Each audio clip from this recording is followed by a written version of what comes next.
I wasn't going to vlog today, but because I loaded up a video earlier, but I'm vlogging anyway.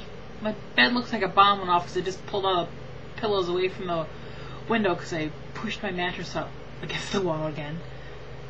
Kitty's happy because I drug her blanket back up here on the bed. She loves this blue blanket. It was on the floor. Oh, I know, you see me talking about you. It was on the floor over here between the bed and the bookcase, and she would look at it, look at me, and I'm like, I know, I gotta get it up here. But I'm here, well, there's a few things I want to tell you, but one is Heidi Ho. I'm going to tell on Heidi Ho, I don't care. You know, a couple days ago, she went and got to the groomer. Beautiful kitty, don't here, I'll give you some of these.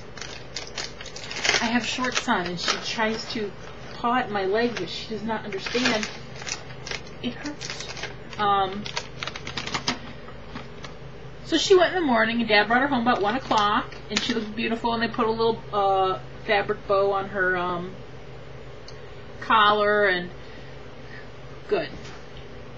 That afternoon, she was good.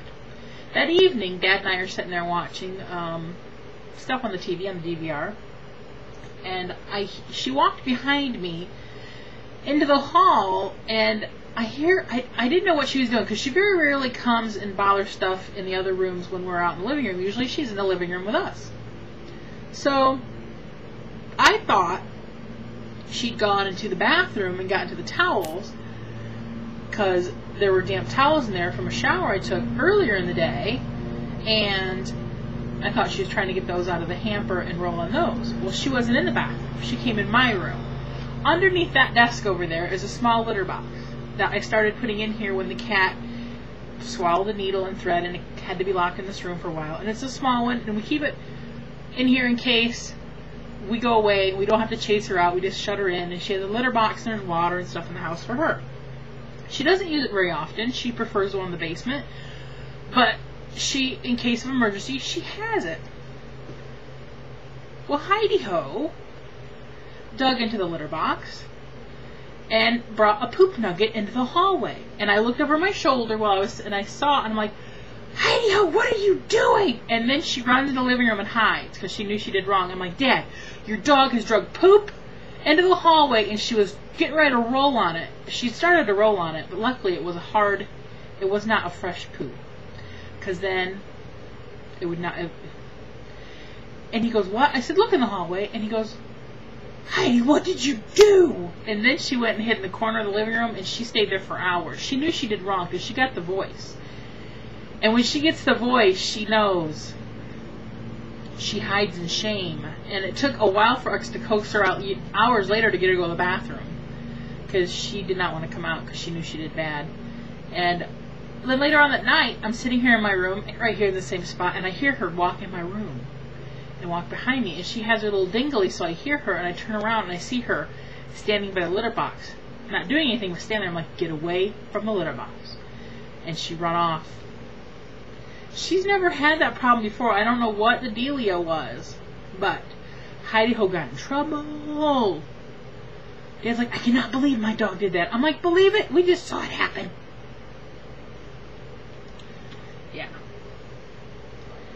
And then Dad goes, I wonder if she gets in there when we're not home and eats the poop. I'm like, a lot of dogs eat cat poop out of litter boxes, so it would not surprise me in the least bit.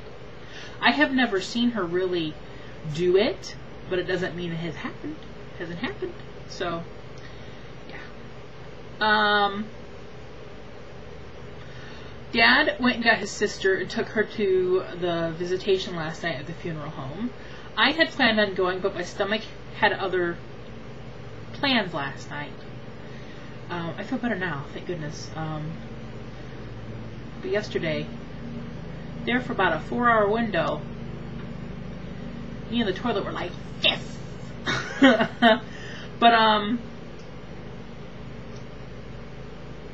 he came home, and I haven't seen Joseph's children since they were young, and his oldest is now 33. He is Jeremy, and he lives in Brooklyn. He's a pastor of a small little church in kind of a bad area, but he loves it. He loves being a pastor there, and he also loves genealogy, and he's done some tracking back in the history of Grandma's side of the family, which his grandma and my grandma were sisters. So he kind of followed their line, and then their mother, which would have been my great-grandma, she was a Clemens. And back in our family tree, we are related to Samuel Clemens. And you all probably know him best as Mark Twain. So that's kind of cool. He's going to send us copies of all this stuff that all this genealogy stuff that he has found, and he's going to send us a package of it all, which is cool. We have a lot from my mom's side of the family, a big tote full my grandma has, but we don't have a whole lot from my dad's side. We have some from the Humphreys, but not from grandma's side.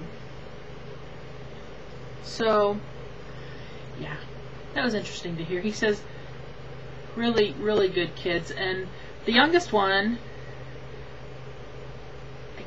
maybe Josh was the preacher and Jeremy's the other. I know they all have J names.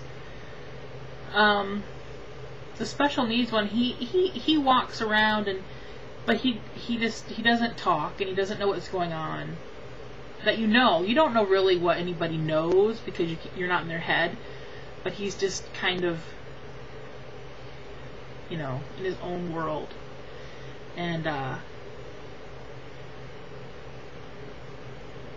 but Dad said he looked good. And their other son, he works here in town. And so, yeah.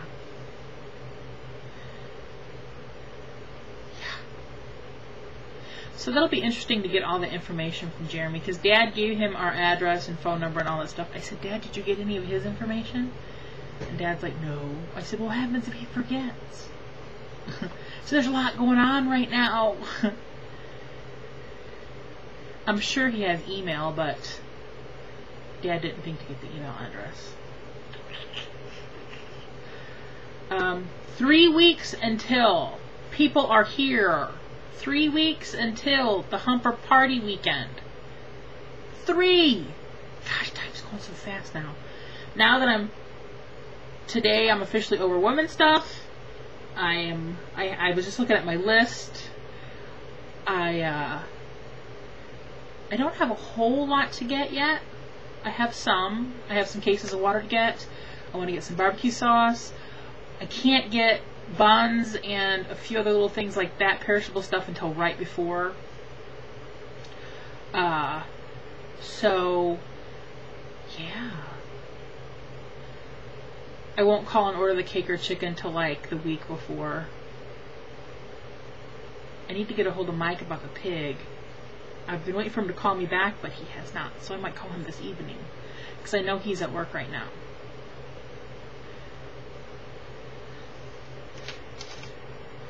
Yeah. I also need to do some research on hotels for my dad's Navy friends, so I'm going to do that too.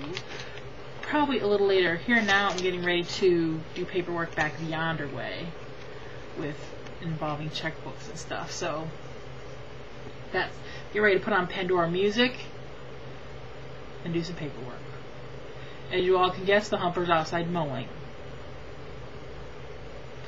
It was wet this morning, so he couldn't get out there, but he's out there now. Hey, it was in the 30s last night. Dad had to turn on the heat. He couldn't take it. He was cold. I'm like, you're a wuss. I like it. It was 65 in the house, and that's when he turned on the heat finally. I never got cold. I'm insulated. So it's supposed to get in the 30s again tonight. It's only 55 out now, but in the next few days it's supposed to start getting warmer again, 70s and 80s, so yeah. And this finger has a blister right on the very pad of the finger, and it's been there for like 4 days, and it just feels funny. I don't know if it'll ever pop or what. I don't know what the dealio is, but something's funky with that finger, people. I'm frozen. Hello. Hi. Welcome back. Alright, I got paperwork to do.